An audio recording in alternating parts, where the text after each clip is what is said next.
سلجوق مسلمان ہوئے تھے محمود غزنوی کے دور میں، سلجوق ان کے بڑے کا نام تھا۔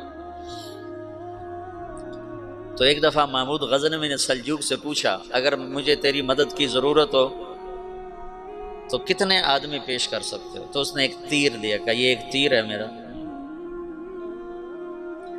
کسی کو یہ تیر بھیج کر میرے علاقے میں بھیج دو تو چند گھنٹوں میں 1,00,000 تلواریں تیرا پہرا دینے کے لیے تیار ہوں، ہمارے پاس اتنی طاقت ہے۔ تو یہ سلجوق کی نسل میں تھا تغرل بیگ۔ اللہ تعالیٰ نے جب عرب زوال کا شکار ہو گئے اور ضعف کا شکار ہو گئے، جیسے بڑھاپے کا کوئی علاج نہیں، جب قوموں پہ زوال آتا ہے تو اس کا بھی کوئی علاج نہیں، پھر اور قوم کو جگہ ملتی ہے۔ جیسے بڑھاپا ایک فرد پہ آتا ہے، ایسے بڑھاپا قوم پہ آتا ہے۔ قوم کا بڑھاپا جوانی میں نہیں لوٹ سکتا، جیسے فرد کا بڑھاپا جوانی کی طرف نہیں لوٹ سکتا، قوم کا بڑھاپا جوانی کی طرف نہیں لوٹ سکتا، کوئی علاج نہیں، نئی نسل کا آنا ہی علاج ہے۔ تو عرب دھل چکے تھے، 600 سال بہت ہوتے ہیں حکومت کو، اپنی صفات گم کر چکے تھے، اب نئے خون کی ضرورت تھی۔ تغرل بیگ پہلا شخص تھا جس نے آ کر اہل السنت والجماعت کو استحکام بخشا، شیعوں کی حکومت کو ختم کیا، بغداد سے، شام سے، ان سارے علاقوں سے۔ صلاح الدین ایوبی نے اسماعیلی شیعہ کی حکومت کو ختم کیا، مصر۔ العاضد ان کا آخری خلیفہ تھا۔ صلاح الدین ایوبی نور الدین زنگی رحمۃ اللہ علیہ کا پروردہ تھا، اس کا دوست تھا، اس کے دوست بھی تھا، بچہ بھی تھا اس کے سامنے، زیادہ لکھنے پڑھنے کا شوق تھا۔ پھر اللہ تعالیٰ نے اس سے کام لیا اور اس کو مصر کا گورنر بنا کے بھیجا، مصر کی مدد کے لیے بھیجا۔ تو وہاں اس نے صلاح الدین ایوبی نے وہاں ختم کیا، تغرل بیگ نے یہاں ختم کیا۔ تو پھر سلجوق جو تھے نا یہ اقتدار میں آئے، ادھر ختم ہو گئی سلطنت بنو عباس کی، مصر ایک چھوٹی سی ترکوں کی سلطنت۔ تو اللہ تعالیٰ پھر مرکزیت کے لیے ایک نظام چلایا، دو لشکر آپس میں لڑ رہے ہیں ایک میدان میں، ایک جنگلی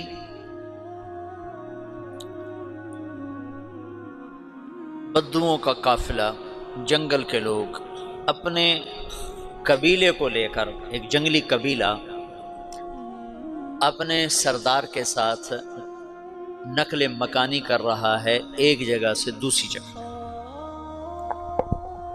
اللہ کا نظام کہ یہ لوگ چلتے چلتے چلتے اس وادی میں پہنچ گئے جہاں جنگ ہو رہی ہے، دو لشکر آپس میں لڑ رہے ہیں۔ جب یہ وہاں پہنچتے ہیں تو ایک لشکر کے قدم اکھڑ رہے ہیں اور دوسرا غالب آ رہا ہے۔ ان کو نہیں پتا شکست کھانے والے کون ہیں اور فتح پانے والے کون ہیں، ان کو نہیں پتا۔ اس جنگلی قبیلے کے سردار کا نام بھی تغرل ہے، تغرل۔ تو یہ سردار کہتا ہے جو شکست کھا رہے ہیں ان کی مدد کرو، کچھ پتہ نہیں کون ہے، کہتا جو شکست کھا رہے ہیں ان کی مدد کرو۔ تو 400 وحشی جنگلیوں نے فاتح لشکر کے پیچھے حملہ کر دیا۔ وہ تو ایک کافی ہوتا تو 400 دوڑ جب تلواریں پڑیں تو چند لمحوں میں نقشہ بدل گیا، بھاگنے والے جم گئے اور جمنے والے بھاگ پڑے۔ جب جنگ ختم ہوئی تو شکست خوردہ لشکر کے بادشاہ نے ان کو بلایا، اسے پوچھتا ہے مجھے جانتے ہو میں کون ہوں؟ کہا نہیں۔ کہا تو تم نے میری مدد کیوں کی؟ کہا انسانی ہمدردی کی وجہ سے، تمہیں شکست ہو رہی تھی اس لیے تمہاری مدد کی۔ پھر اس نے اپنا تعارف کرایا، میں ہوں سلیمان سلجوقی، ترکی کا بادشاہ۔ مسلمانوں کا لشکر تھا اور تاتاریوں سے شکست کھا رہا تھا، تاتاری فتح پا رہے تھے، مسلمان شکست کھا رہے تھے۔ تو وہ اللہ کی غیبی مدد بن کر آئے۔ تو وہ اس سے کہتا ہے میرے ساتھ رہنا پسند کرو، تم نے میرے اوپر احسان کیا ہے، میں اس کا بدلہ دینا چاہتا ہوں، میرے ساتھ رہنا پسند کرو گے؟ کہنے کا کر لوں گا۔ تو اس نے اس کو لے کر ترکی آیا، اور استنبول اس وقت روم کی حکومت میں تھا، اسے فتح کیا اس تغرل کے آگے چوتھے پانچویں پڑپوتے محمد فاتح نے۔ تو یہ استنبول ہے، یہ ترکی ہے، بیچ میں ایک چھوٹا سمندر ہے، یہاں ایک جاگیر ہے۔ تو سلطان سلیمان کہتا ہے یہ جاگیر تجھے وقف ہے، ادھر سے رومی مجھے تنگ کرتے ہیں حملے کر کر کے، تو میرا دفاع کرتے رہنا، یہ جاگیر تیری۔ یہ اس جاگیر پہ اس نے اپنے قافلے کو آباد کر دیا، اپنے قبیلے کو، اور ایک چھوٹی سی حکومت بنا لی، جو ایک صوبہ سمجھو سلمان سلجوقی کا، وہ ایک چھوٹا سا صوبہ ہے۔ وہاں جب یہ رہ پڑا تو پھر یہ ایک شیخ کے بیت ہوتا ہے، وہاں شیخ طریقت ہے، ان کے یہ بیت ہونے جاتے ہیں، وہ اس کو رات اپنے پاس ٹھہراتا ہے، تو ایک کمرے میں ان کا خادم ٹھہراتا ہے۔ یہ جب کمرے میں جاتا ہے تو سامنے دیوار میں تاقچے پر قرآن پڑا ہوا ہے، تو یہ تغرل بے کہتا ہے یہ کیا ہے، یہ کیا ہے؟ تو وہ خادم کہتا ہے یہ کتاب اللہ ہے، قرآن ہے۔ اچھا، وہ اس کو وہاں چھوڑ کے باہر چلا جاتا ہے۔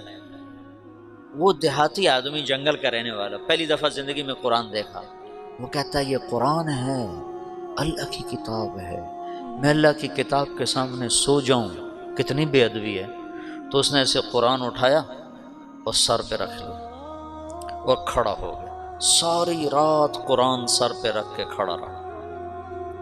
رات کے پچھلے پہر اس کو خواب آیا،